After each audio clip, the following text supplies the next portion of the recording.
of new coal-fired power plants. Now that might sound like a detail. Important bit coming up in a moment, so watch out for it. Just a few days ago, coal was the issue that stumped a meeting of G20 ministers. Climate experts say there's no more room for disagreements. Time is not on our side.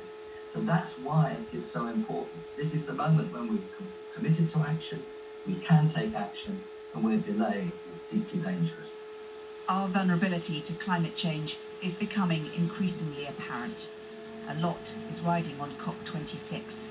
Its success is far from certain. Anna Thomas Peter, Sky News, Westminster. Now back to the studio. Meanwhile, the weather continues. So what can be done about extreme weather events, which we seem to be experiencing more frequently? Joining me to discuss this are Baroness Worthington, who is the environmental campaigner and the author of the UK's 2008 Climate Change Act, and Miles Allen, Professor of Geosystem Science in the School of Geography and the Environment at the University of Oxford. And if I can start with you, Professor, extreme weather events is something that the Met Office has just clarified now for the first time.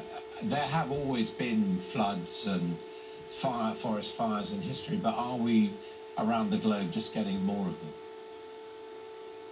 Yes, well, we're loading the weather dice, if you like, towards some kinds of events and away from others. And some of the events we've seen over the past couple of weeks are precisely the kinds of extreme weather events that basic physics taught us 20, 30 years ago we should expect to become more likely under climate change. We've seen warming already this century of close on 1/4 degree. I mean, temperatures are warming at 1/4 degree per decade, so the climate is warming faster than ever. So it's no great surprise, unfortunately, that we're seeing these extreme weather events manifest themselves. But I mean, you say it's a shift, if you like, but what seems puzzling is that it's not just getting warmer, but it's getting more volatile at both ends, both more water and more drought. Well, actually, greater heat and more rainfall, they actually go together, because a warmer atmosphere can hold more moisture, so you should actually expect more intense rain in a warmer atmosphere. That follows from the basic physics of how rainfall works. And well, yeah, there are some weather extremes that are becoming less frequent. We're unlikely to see in the UK a prolonged cold winter like we last saw in 1963. But you know, most of the problems we're seeing are because regions are encountering weather that they just haven't experienced before. As the climate shifts, the infrastructure we've developed to suit the climate of the 20th century is no longer relevant to the 21st. And exactly. Yes. Understand just how fast the system is changing right now. We're seeing changes since the late 20th century that we should expect to see again in the next 20 years or so. So that's the pace of change that we need to now start contending with.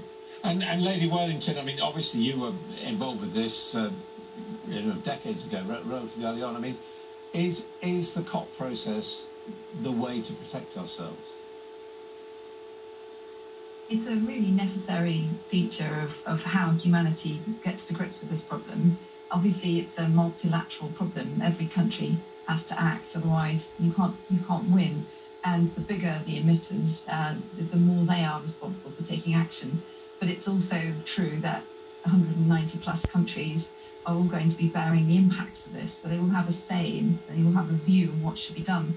So yes, you do need a multilateral process. And the question is whether we need to augment that process with other processes that are more specific. So Will Feature talked about phasing out coal, but perhaps what we need is another parallel process where energy ministers are thinking, how do we hugely increase the investment in clean energy? And that would complement what's going on. Yeah, they're not looking at that at the moment. All sectors of the economy and all countries, talking about it in the global sense. We might need some parallel collaborative processes that really enhance the speed at which we turn to electricity for transport, or the way in which we think about food and agriculture. There might need to be more targeted and more specific conversations happening that really give the COP process, that translate that process into action on the ground. Professor, what do you think of the policies which we should take to mitigate what's already here? Obviously, we want to prevent it getting worse, but we are facing, just in London, floods which threaten the whole underground tube system. Absolutely. We have to be addressing our infrastructure and the problems which are emerging because of extreme weather. But it is really important to recognise that we can't go on just putting sticking plasters over the problem. We have to stop climate change because we can't keep adapting our infrastructure to the new weather because it's going to keep changing. It's not that climate has changed and now this is the new normal. No, it's going to keep changing as long as we're still dumping carbon dioxide into the atmosphere. Exactly. We could stop climate change within a generation. We've got the technologies to do it, we've got the capital to do it, we've got the economic resources to do it, but we just aren't getting on with it. Lady, one thing, I mean, is there the desire out there? I mean, it's been pointed out that China, making money. Many other countries are even resisting what the UK is proposing at this preliminary conference this week in London. Well, I mean, it's quite a nuanced conversation because ultimately, as Miles pointed out, we've known about this problem since the late 1970s. And we've done nothing. They understood it back then. And yet here we are, 40, 50 years later, and emissions are still higher than they've ever been. Yes. Even with the pandemic, it's bouncing back now to higher levels.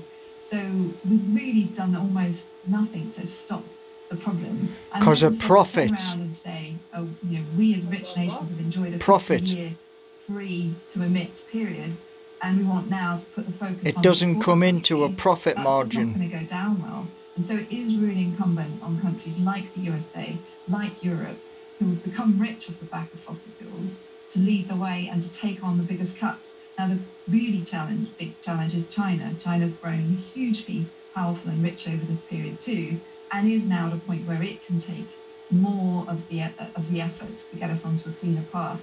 So it's those three big blocks coming together, doing enough so that all the poorer and smaller countries can feel that this is working and that we're working together. No one country can solve it on its own, but the biggest emitters carry the most responsibility. Let's hope so. Thank you very much indeed for that. So